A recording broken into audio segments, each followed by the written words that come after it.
Okay, we're going to go ahead and get started with our webinar this morning. It's 10 a.m. Good morning to everyone who is attending and joining us this morning, and Happy New Year. I know everyone's kicking off a new semester. If you haven't yet, you're starting probably this month. So thank you for joining us this morning for our January webinar series. We're going to talk about scholarships and financial aid. And as many of you know, financial aid season kicked off in October, and the FAFSA opened on October 1st. So we did talk a little bit about financial aid in our November webinar, and we reviewed some important deadlines, the free application for student financial aid FAFSA, and also components of the Texas application for student financial aid, the TASFA. So today we wanted to focus a little bit more on scholarships and the process and share some valuable information that educators can share with students and families. So for all of you joining the webinar, we have reserved an hour, and we may not take that entire time, but if you're registered, you will receive a link to access the recording, and we also post all of our webinars as well as the slides onto our website, and so you'll receive this via email. And we'll go ahead and get started with just how to use the Zoom feature. If you're new to Zoom, if you can hear me and you can see my screen, you're off to a good start. And thank you for joining us. We will have some time for questions at the end, and we will go ahead and get started. So just a couple of housekeeping items. This is how you can access the Zoom screen and test your audio and test your speakers. And we have a raise hand and lower your hand feature at the bottom. And Kathy Zarati, our fellows coordinator, is keeping track of any chat questions. So we will make sure to cover those by the end of the webinar. And here's where you can ask questions and input those, send them, and we'll make sure they're covered. And then in the top right part of your screen, you can change your screen size to full or make that smaller. So just to get us started, we always talk a little bit about who's using Texas OnCourse and what our progress has been. So many of you already know that we've had, we started with 2,500 counselors and advisors that helped build Texas OnCourse at the beginning. And now we have made it to 10,300, I'm gonna round it to 350 educators using Texas OnCourse across the state, which is really amazing because it was our goal to reach 10,000 this year. So we're super happy that we met that. We're also in 905 school districts, which actually is over 75% of the school districts across the state.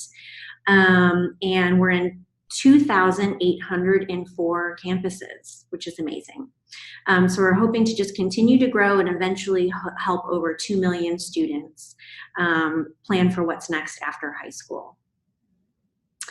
So we always focus on some content from our academy, and so we now have 4 content areas. Today we'll talk, mostly about financial aid, but we have webinars that cover the content in all these areas. So career pathways, financial aid, post-secondary pathways, and our newest content area, which is specialties. So just to go over the format of our agenda today, we always have everyone on our webinar do a quick introduction so you know who's talking. And we typically start with our content team. So we spotlight some of our resources. So that's going to be with Samantha Gonzalez here at Texas OnCourse. And then Dawn Coleman-Glenn, training specialist from Texas A&M, Scholarships and Financial Aid, is sharing her time with us this morning. We really appreciate it. She's going to talk a little bit about how scholarships and financial aid work at Texas A&M. And then Alan Royal from the Jack Kent Cooke Foundation is going to talk a little bit about their scholarship programs and what they have to offer for students. And Chansi Shope from Grapevine-Colleyville ISD, who's a Texas OnCourse fellow, has some campus best practice information to discuss with everyone on the webinar about how they do scholarships in her district and also her campus. And then we'll just review kind of the next upcoming webinars. the year is going really quickly. We have several others through June, and then we'll have time for question and answer and wrap things up in the webinar. So just to quickly introduce myself, I'm Laura Guggen, and I'm Senior Partnerships Coordinator here at Texas OnCourse. I have a counseling K-12 background here in Texas, and experience with college and career advising and counseling. And so I currently work with our school districts and how they implement our middle school resources, as well as our academy resources. Good morning, I'm Samantha Gonzalez. I'm the program coordinator on the content and resources team here at Texas OnCourse, and I have a college advising background.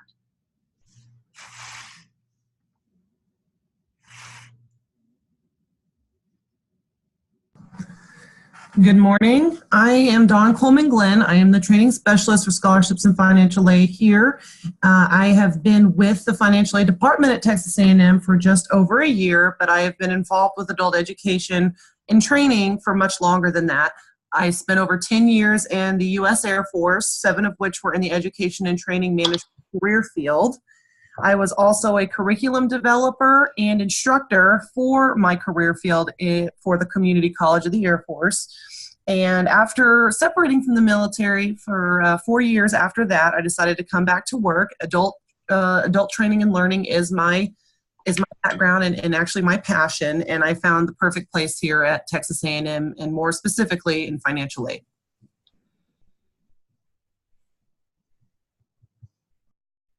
Good morning, I'm Alan Royal, and I am the Program Manager of Outreach and Partnerships at the Jack Kent Cooke Foundation. So I oversee our outreach initiatives and partnerships for our 3 scholarship programs, which I'll talk about later. That basically means I help spread the word about our scholarship opportunities, and also work with other organizations that support our scholars and our mission. And prior to joining the foundation, I was in Texas at Texas Christian University as a coordinator for a college access program, and I was also a middle school language arts teacher. Hey guys, Chansi Shope here. I am a high school counselor. I've been a counselor for 6 years. This is my 6th year. Prior to that, I was in the classroom for 7 as an English teacher, secondary English, and I have been a fellow. This is my 2nd year serving as a fellow for Texas OnCourse. Currently, I am at an accelerated learning campus and a DAEP campus.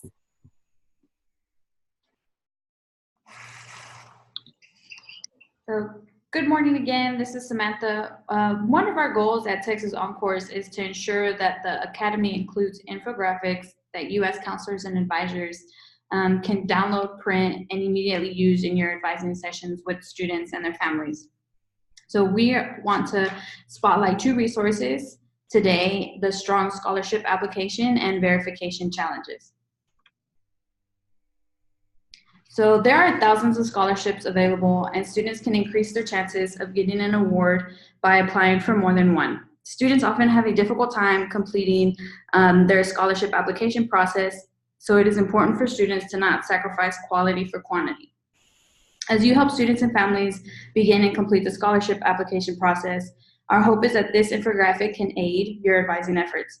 This 10 steps to a strong scholarship application infographic includes tips and reminders like drafting a good resume, requesting recommendation letters, writing general essays ahead of time and customizing them to fit individual applications, and tracking due dates, and much more.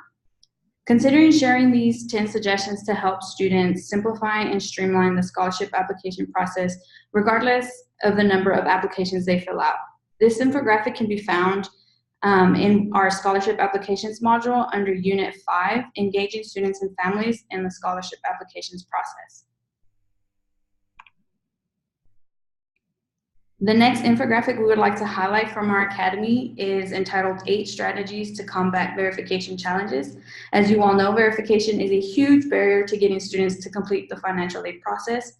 Some students will see a note on their student aid report or be informed by the institution in which they plan to attend that they have been selected for verification. This infographic shares important tips like helping students order a tax return transcript. A common misconception is that if a student's parent or guardian is undocumented, they are unable to order a tax transcript, and that is not the case. Another tip is to ensure students and their parents or guardians use the IRS data retrieval tool instead of manually inputting their financial information. By using the data retrieval tool, students are less likely to be selected for verification. And lastly, students often receive notification that they have been selected for verification, but are unaware of the necessary documentation to submit. It's important to help students practice regularly checking their college portal for the required documentation. This is a great infographic to share with students and families. You can visit Unit 4 in our Academy Verification and Renewal of our free application for federal student aid module to download this infographic today. In each module in the Texas OnCourse Academy, we've generated a number of resources, including infographics and handouts that you can print and hang up in your office or hand out to students. You can find these resources throughout each module, but we also have the resources from the modules we're discussing today available for you to download on our Pinterest. Here is a snapshot of the Pinterest boards for our FAFSA and scholarship application module resources. You can access these boards by visiting www.pinterest.com/Texas OnCourse, and I will now turn it over to Dawn from Texas A&M to share information on institutional scholarships and financial aid. Howdy. It's our traditional greeting here at Texas A&M. We greet everybody with a howdy. Howdy, Dawn. Hello. We here at Texas A&M, we definitely want to harp on verification. We are the largest institution of higher ed in Texas and the second largest enrollment in the enrollment-wise in the United States. When verification doesn't get complete, it causes a pretty tremendous change here in our university. So I'm glad that that was brought up previously. Let's continue. So I have to make a quick change, and so I want everybody to know, please take note of the top of the infographic there that says University App. While that is good information, that is actually just the information for transfer and continuing students. And I actually, when we send this out to everybody, I will put the correct Coalition app information, and I'll explain the difference between the two. I'm pretty sure that everybody's familiar with Apply Texas. That is Texas's version of applying for admissions to a higher ed institution and also being able to apply for scholarships. They are two separate applications, but both accessible through the Apply Texas website. Versus what would be called the Coalition app. The Coalition app is a application service that we subscribe to. In fact, 140 schools across the United States subscribe to the Coalition app. It's in case you want to apply for schools outside of Texas, or if somebody outside of Texas wants to apply for college here in Texas. So it's a coalition. You can apply to multiple schools all over the nation. We partner with that to make sure that out-of-state people have an opportunity to come here outside of Texas. If you see, the deadlines are the same for where the open date are the same for both. It's July 1st of your student's high school senior year, but then the deadline is December 1st of that high school student's senior year. And as you can imagine, with our enrollment here at Texas A&M, our freshman class gets bigger and bigger and bigger. I want to say that they said it was 15,000 students for our freshman class last time. So if a percentage of those students apply for scholarships, that's human beings on our end reading all the applications. So December 1st might seem early, but it's actually pretty good in order to start getting people here to start reading those applications and then have them apply to their packages at the end of January. And we'll talk about packages in a little bit. The difference between these two, Apply Texas and the Coalition, is actually that on Apply Texas, you have an admissions module and you have a scholarship module. So those are actually separate, but they can be done together, and we often encourage students to do the admissions and then immediately after do the scholarship, so it's not forgotten about. The Coalition app actually has one seamless application, but there's some people who do not want to apply for scholarships that are independently wealthy or don't need the money. So on that Coalition app where you can apply for admission, you may opt out of the scholarship questions should you not be interested. The Apply Texas, students can submit the admissions part and then come back to scholarships later, of course, before the deadline. And like I said, we encourage people to do it all at the same time, just so we don't forget about the scholarships and then December 15th rolls around and we've forgotten to do it. And then on the Coalition app, though, everything has to be submitted together, because once you submit, you cannot go back and make changes on Coalition. So here's some of our consideration requirements here at A&M. You have to complete admission and you have to complete admission, of course, and the scholarship application. We will not consider anybody that has not done both. We need that high school transcript and test scores to be submitted to the admissions office by our deadline. SAA is required. There is a place for SAB that is not required. However, we will read it if it is submitted. The financial aid, or the financial information section on the scholarship portion is not required, but strongly encouraged. A lot of our scholarships here at Texas A&M are need-based, and if you do not fill out the financial information, we will have no idea if you need it and will ultimately be removed from selection because we don't know if you truly need it financially. And we do not want resumes here at our office, transcripts, nor letters of recommendation sent here. There's special requests for Brown, Terry, or Easterwood candidates, but that will be with them individually. So please don't send any of that other stuff to us. This is how we do our scholarship consideration here at A&M. We do that one complete application, which off to the left was that either Apply Texas or that we talked about just a few moments ago. Then they're considered from there for 6 different pools. We have our endowed pool, our achievement, our scholars, Century Scholars, Opportunity Awards, Terry Scholars, and Brown Scholars. I'm not going to go too deep into that because honestly we could go on and on about those different pools, but just know once you complete the application, a student is considered for one or more pools for scholarships here at A&M. And like I said, again, we have human beings that sit here and read all the applications and we choose the most deserving students here at A&M. So I had a couple questions yesterday when we practiced about what do we do, what does Texas A&M do if we have an outside scholarship? And thankfully, we have a great process for that here. We actually receive thousands upon thousands of outside scholarships. So every single student on their portal has what's called a student data form, okay? This is on every single student, no matter who you are, it's an optional form to use. Whenever you know a scholarship is coming, not everybody has that check in hand, but they know it's coming. We want them to have, make the checks be made to Texas A&M University, but we want them to put that information into this student data form. The SFA will conduct an email campaign in March. We're going to remind our freshmen to report those scholarships. And this is not part of the tracking letter process at all. So when you enter that data into the student data form, it actually creates what's called a placeholder for that amount of money in the student's package. So if you look off to the left there, you can see, if it's not too small, you can see what says anticipated outside scholarship. That's what lets us know that this student has $750 coming in the spring. So the institution awards are listed as well in the awards tab. So if you look down here, you can actually see all the scholarships. The student has anticipated scholarship. They received a Scholarship America scholarship in the fall. They're anticipating one in the spring. And then we have the College of Engineering undergraduate differential tuition scholarship. That is an institutional scholarship here at A&M. So this actually shows everything that a student has scholarship-wise on their Howdy portal.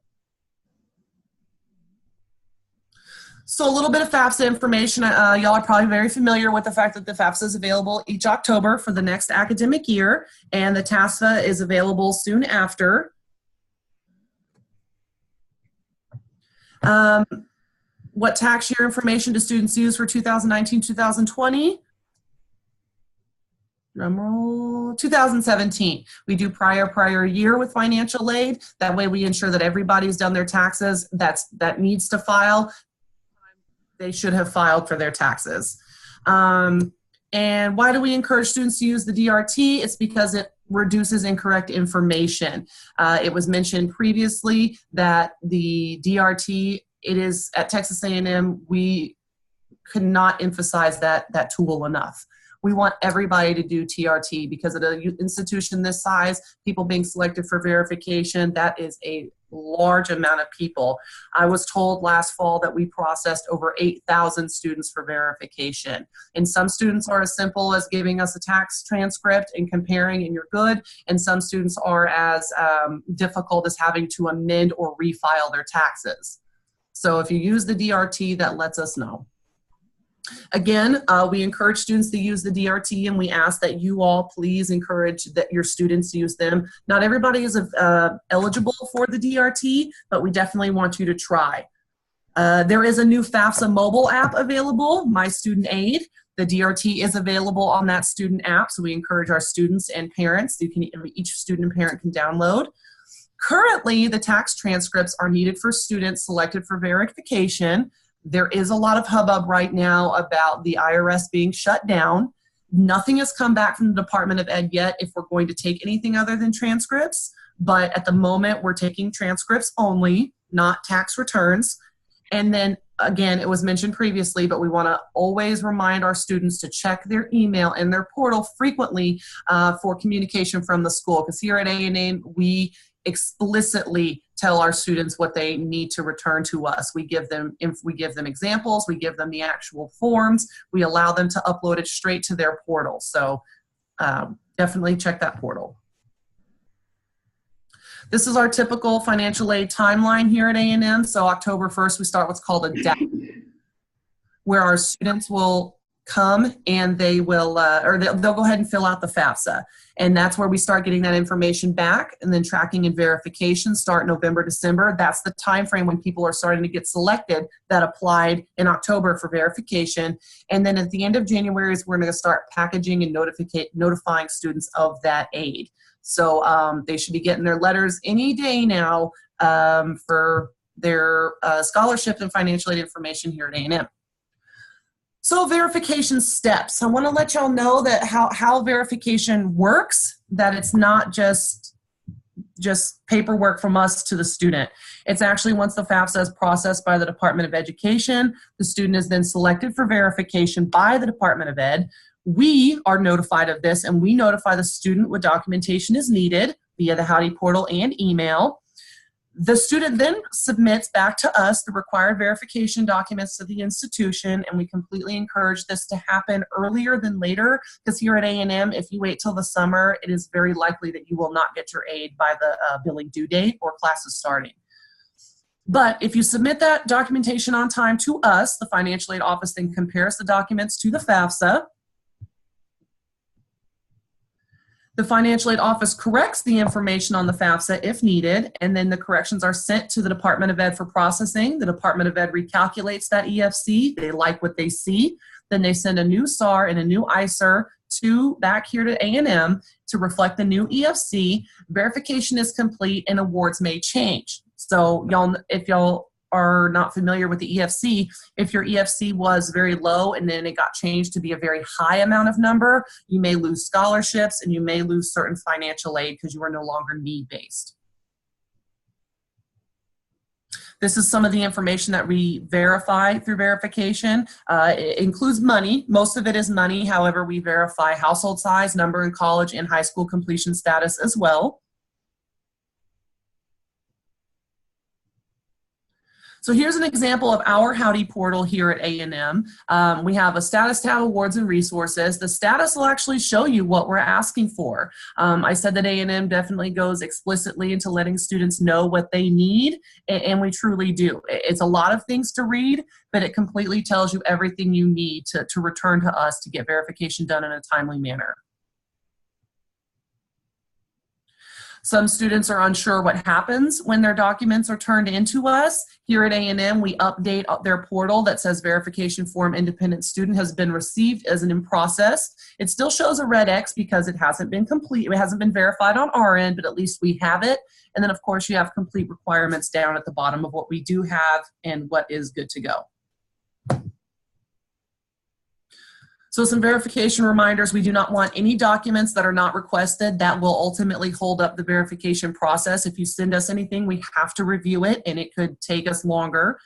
We want our students to be proactive in following up on turning in their documents. And then our standard processing times have been slower, but remind students to always check the portal. How to request a tax transcript. This is a big one. As of right now, the downloading a tax transcript is, you can continue. You can download a tax transcript because that's an automated process. The IRS is not working right now for human beings, but at the moment, if you are eligible to download a tax transcript, this is the way to do it. irs.gov, down you're gonna see select get your tax record. And then right now you can do get transcript online. If you qualify, you don't have any extenuating circumstances with your tax return, you are able to download it right then and there. Like I said, with the IRS shutting down, it's going to start causing some issues when people actually need to speak to a human being over there, and the Department of Ed will have to come out with some new guidance. We haven't received any yet. So here's some contact information for us at Texas A&M. If you have a student that wants to come here, we definitely encourage, or has already applied to come here and has been admitted, we definitely encourage you to call us, email us, hit us up on our social media. We definitely want to talk to you guys because we'd rather answer questions than have there be an issue when it comes time to date. And that's all from me. So now we're going to transition to Alan from the Jack Kent Cooke Foundation. Okay, thanks, Dawn. So again, my name's Alan, and I'm with the Jack Kent Cooke Foundation. The foundation is a private grants and scholarships provider, and we're dedicated to advancing the education of promising students who have financial need. The foundation is based in Northern Virginia, and we select and support students from across the country. And the photo that you see in this slide is a group of our last year's class of college scholars from one of our summer events this past year, with our sort of unofficial motto in the center: think big, work hard, achieve. And so I'll talk a little bit about a couple of our programs in my slides and tell you more about the selection criteria and our application process as well. Before I get into that, just a brief sort of background about some of our work. As an organization, we're very fortunate to be able to financially support some amazing students. And since the year 2000, we've awarded $190 million in scholarships to nearly 2,500 students. And that ranges from 8th grade all the way through graduate school. And we've also awarded around $100 million in grants to other organizations and institutions that are committed to supporting high-achieving students that have financial need. So this is a quick snapshot of our 3 different scholarship programs that support these students. We have the Young Scholars Program, which is a pre-college high school scholarship, and it's open to current 7th graders. We also have the College Scholarship Program, which I'll try to spend a little bit more time discussing later in the slides because I believe it might be the most relevant for this audience, but that's open to high school seniors. And then we also have our Undergraduate Transfer Scholarship, which is for community college students that are planning to transfer to a 4-year institution. And just real quickly regarding the Young Scholars Program, our 2019 application actually opens next Monday on January 14th. So we're excited and sort of gearing up to engage this year's group of 7th grade applicants soon. Our college scholarship program and our undergraduate transfer program actually closed at the end of November.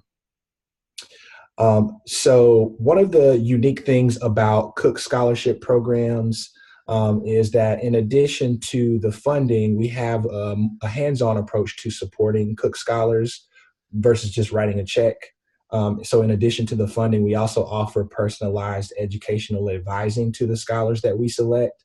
We have an on-staff team of advisors who work with them on making the most of their academic and extracurricular experiences during their time in college, and that the advisors are there to sort of offer support and guidance and, help them make decisions. So you see here, the bullet points just sort of give a quick snapshot of some of the things that they help them do, such as they visit them regularly, help them advocate or navigate the resources that are on campus, help connect them to other enrichment opportunities, as well as peers and career mentors, work with them on creating academic support plans, and then also will support the college or graduate school application process depending on which program they're a part of. So the advising component definitely adds another layer to the experience that Cooke scholars are receiving in our program. And then another important aspect of the programs is the community of Cooke scholars. They're a very thriving community, very active community of students, and advisors as well also help them sort of facilitate these connections. The advisors will host online chats. They will gather groups of scholars together on visits so they can meet each other and find out what each other are working on and what they're interested in studying. And then we also host events, annual events, where we invite groups of scholars to the foundation to participate in sort of weekend events and programming.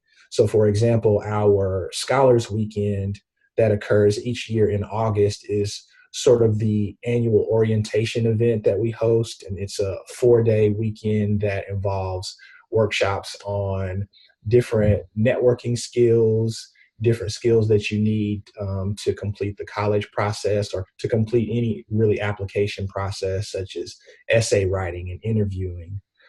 So we really try to facilitate this community and scholars learning how to network and build connections and take advantage of that network. Okay, so I'll talk briefly about the Young Scholar Program eligibility since it's about to open soon. These eligibility requirements are simply sort of how you would know if your student might be a good fit to apply. So students have to be currently in the 7th grade, so they'll be entering 8th grade in the fall of 2019. And they also need to have earned all or mostly A's in their core academic subjects in 6th and 7th grade. So we're looking at math, science, social studies, language arts in the 6th and 7th grade only, and they'll submit report cards to us. So we'll take a look at those. Also, we'll ask them to submit standardized test scores. And so that varies significantly from state to state, being that each state has their own mandated assessment, but we will ask them to submit those. And in some cases, students may have taken above grade level testing like the SAT or ACT through a regional talent center. And so if they have those test scores, we'll ask them to submit those as well. The test scores are not a requirement, but we would like to see them if they have them. And then all of the students have to reside in the U.S. or a U.S. territory and plan to attend high school in the U.S. We do not ask for citizenship or any type of documentation, but residency is required. And then unmet financial need. So what that essentially means for us is that any family that makes up to $95,000 annual income is eligible to apply. So the average income is significantly less than that, and typically around $32,000 for the average income of our families in our programs. But many families will have different dynamics to deal with, like family size, cost of living in their geographic region, et cetera. So that we try to provide for flexibility in those different circumstances. So if a family makes up to $95,000 per year, they're eligible to apply. So that was the Young Scholars Program. The College Scholars Program requirements are slightly different, but the general student profile, I think, is the same, in that we're looking for talented, motivated students who are doing well academically but have financial obstacles. So we see, again, U.S. high school and planning to graduate in the spring of 2020. So I'm talking about current juniors for this year, and then planning to enroll in a 4-year college in the fall of 2020. So they'll need to be planning to enroll and not take a gap year or any time off. We also require an unweighted GPA of 3.5 or above. And then we require SAT or ACT score. And so if they've taken the SAT, we ask for a minimum of 1,200. And if they've taken the ACT, it's a 26 minimum on the composite. And so for the college scholarship, the test scores actually are a requirement in order to complete your application, unlike the Young Scholars Program. So that's one important distinction in addition to the GPA. And then the financial requirements are the same. The income requirement of a maximum of $95,000 is the same for the College Scholar Program as well. The average income of college scholar families actually is a little bit lower than the Young Scholar Program, around $26,000 per year. And so many of the students that apply and end up getting selected are typically Pell eligible. But again, if they make up to $95,000, they're still eligible to apply. Okay, I'll talk more about the selection criteria specifically for the college scholarship. So if you click once more, academic achievement is sort of the most heavily weighted criteria. We are an academic scholarship. And so that means that we're looking for evidence of critical thinking, and also we're looking at the rigor of curriculum and for love of learning. Those are the 3 components of the academic achievement. With persistence, we're looking for students that are showing resilience and work ethic, even in the face of challenges. So they might talk about an obstacle that they had to overcome or some goals that they have set for themselves to demonstrate persistence. We're also looking for leadership. And by this, we mean students that are influencing others and taking initiative to sort of positively impact their community and their environment. It doesn't necessarily mean they have to be hold a title like a president of a club. They could demonstrate leadership in their family, their community. It just means they're positively influencing their environment. And then also service to others. So I mentioned the Cooke community previously, and I think this criteria fits well with that idea, in that we want to select students that are compassionate and want to contribute to a community over a sustained period of time, and really sort of buy into that model, that cohort model of supporting each other. And then finally, the financial need as well. And so again, up to $95,000, and we're really carefully evaluating the different aspects of a student's situation. So we want to understand the family dynamic. We want to understand other potential expenses that a family might be dealing with, so we can be sure that we are selecting students that have the need for our support. All right, so with the college scholarship, this past year, we actually were fortunate to be able to develop a partnership with Common Application. So similar to what Don was mentioning with Apply Texas and Coalition, the Common App also is sort of one-stop shop for applying to several colleges. And we thought that it would be great for us to also make our application, our scholarship application, available in a similar way to help reduce some of the barriers that students might be facing in accessing scholarship opportunities. And so we became a member college, so to speak, on the Common App. And any student that is applying for our college scholarship program and our transfer scholarship, specifically those two, will be doing that through the Common application. Now, if you happen to be a student in Texas and you're only using Apply App or Coalition, it shouldn't hinder you from being able to apply for Cooke scholarships. You would still need to create a Common App account. But if you don't plan to apply to any other schools using Common App, that's totally fine. You'll just need to access the Cooke scholarship application via Common App. Okay, and so again, just want to reiterate that the Young Scholars Program application is opening very soon on next Monday, and that application will remain open for 2 months until March 14th. So if you know of students that are in 7th grade that might be a good fit, that are doing really well, and you know might be facing some financial obstacles, I would encourage you to ask them to visit our webpage, which is jkcf.org/YSP for the Young Scholars Program.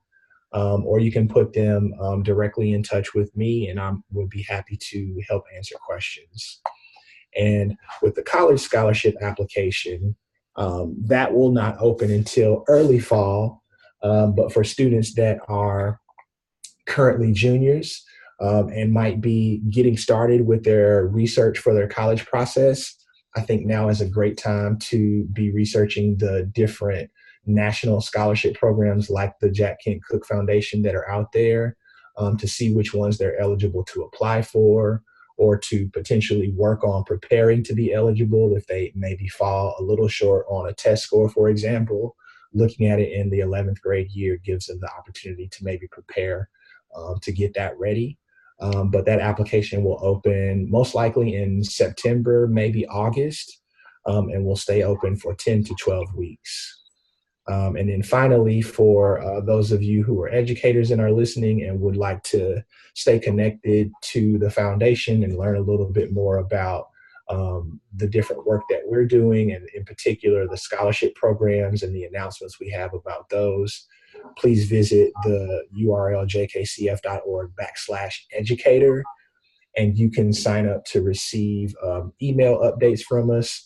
I promise we don't spam and email all the time. We're very thoughtful about when we send emails and want to share good information with our constituency that's interested in being connected to the foundation. So I encourage you to sign up for that as well. And then finally, if you are active on social media, do follow us on Twitter and Instagram at the JKCF. Again, a great place to sort of get a snapshot of a lot of our scholars and the things that they're doing, the different campuses that they're on, and sort of get students excited and inspired to engage with this scholarship application process, not only for the Cooke Foundation, but for many other national programs that are out there that are looking to support students with need. So that's all for me, and I will turn it over to Chansi now. Perfect. Can I just jump in really quickly, Chansi, before you start? We had one question from Stacy. She wanted to clarify, Alan, can you only access the Cooke Scholarship through the Common App? Great question. So yes, you can only access it through the Common App for the college scholarship and the transfer scholarship. Yes. And this also includes the Young Scholarship application? The Young Scholars Program actually is not on Common Application. So if you are looking to access that, you can go directly to our website, that URL that said /YSP, and it will take you to the application. Perfect. That makes sense for those younger students to not use the Common Application. Yeah, I think we would if we could, but they won't let us do that. Perfect. Well, thank you, Alan. Yeah. Hey guys, it's Chansi Shope. So I am a counselor at Bridges Accelerated Learning Academy, and what I want to do today is just kind of share some best practices that we have come up with in our district and utilized Texas OnCourse in preparing financial aid and scholarship presentations in kind of a different way. So the Texas OnCourse module resources are a fantastic way if you're looking for all of the scholarship resources possible in one place. I have not found a better place to go than the scholarship application module and the financial aid module for financial aid resources. What has been earth-shattering for us as high school counselors in our district, and I would say in many other districts as well in Texas, is those modules were only available to us as counselors or teachers. And whenever you would try to share those through maybe a link or something along those lines, if it wasn't a registered user trying to access those, it was really difficult for them to get the same information in an easy to access format.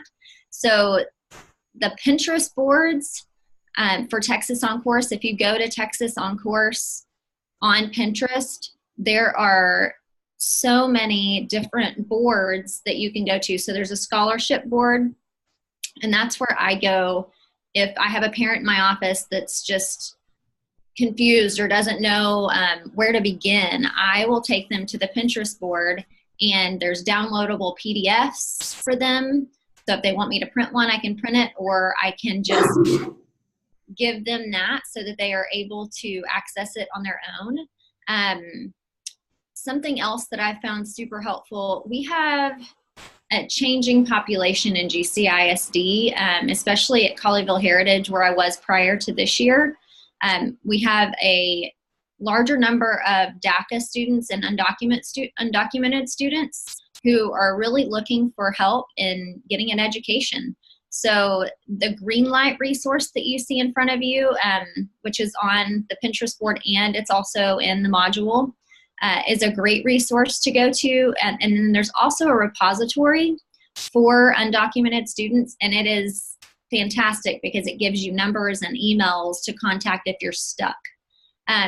So on our campus and in our district, the life changer for us financial aid wise and scholarship wise is we've started hosting a virtual financial aid night, as opposed to having parents, try to get there on time, or if we had parents who were working at night. This way we have compiled a source for them to access on their own, and then we hold either a Facebook Live or a Zoom that night. Facebook Live has really worked well in our district because a lot of our parents are on Facebook.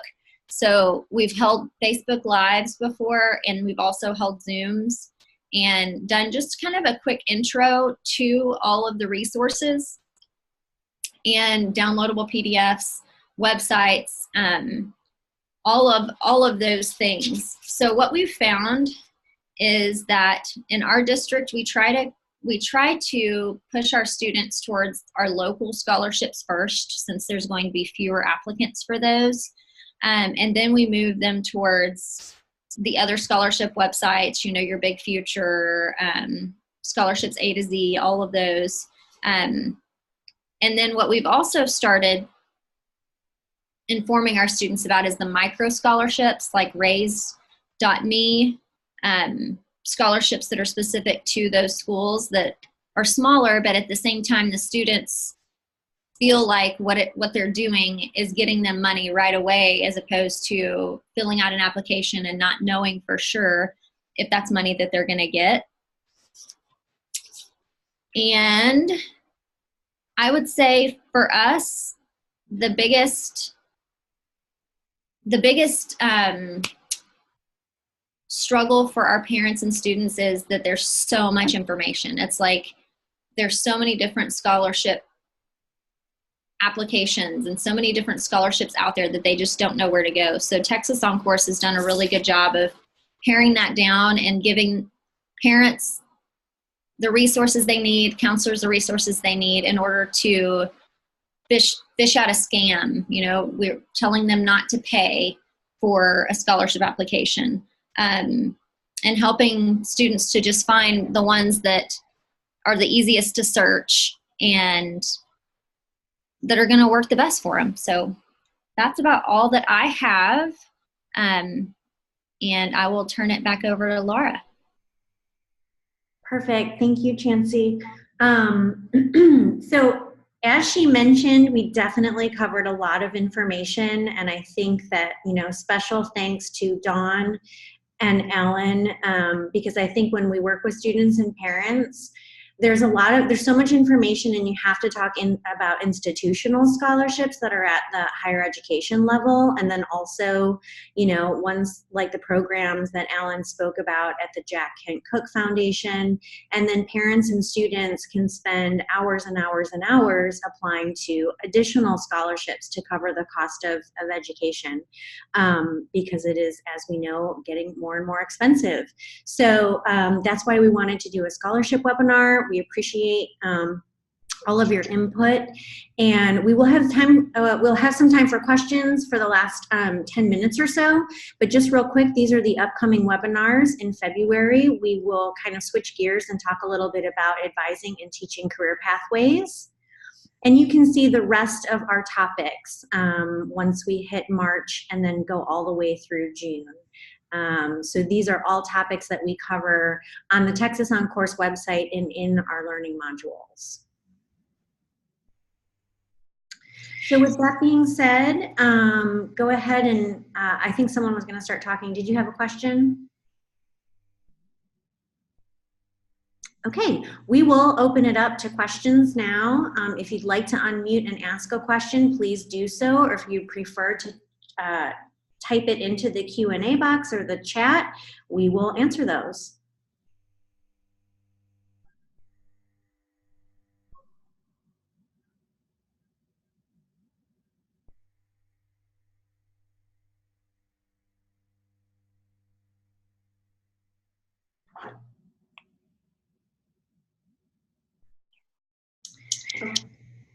So what we will end up doing is we will send the webinar and the slides out to everyone registered and just add in some highlights. And so you'll get that via email and have an opportunity to ask any questions as well again.